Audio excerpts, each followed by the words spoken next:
Mostly हमसे ये भी सवाल पूछा जाता है कि चेक को फिल करके बैंक में कहाँ पर दें। अब इसको आप सोचेंगे कि चेक को फिल करके कहाँ दे सकते हैं, बैंक ऑफिशियल को।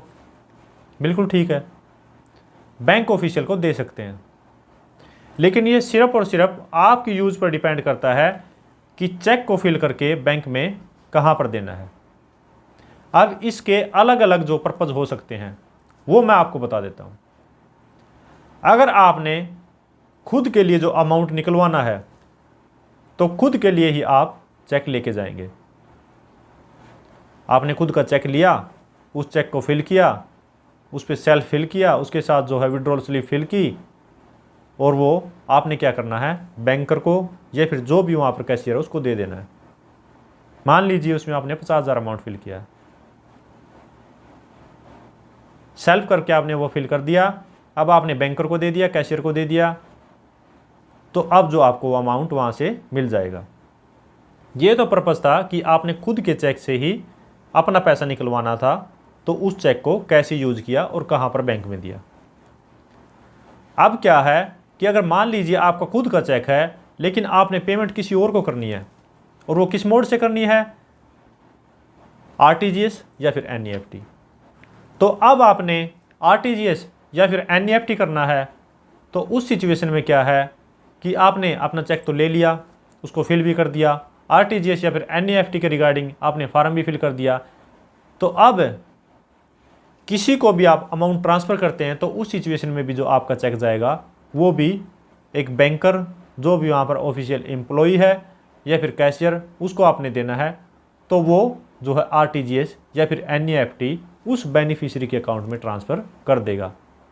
तो ये जो दूसरी सिचुएशन थी, इसमें भी क्या है कि इसमें भी आपका खुद का चेक यूज हुआ और आपके चेक के थ्रू ही किसी बेनिफिशियरी को अमाउंट मिला है। अब इसमें भी आपने जो बैंकर या फिर कैशियर को चेक देना है। अब तीसरी सिचुएशन क्या है कि तीसरी सिचुएशन में आपको चेक कहीं से आया है, किसी ने अपनी लायबिलिटी उतारने के लिए आपको चेक दिया है, तो अब आप उस चेक को प्रेजेंट करेंगे।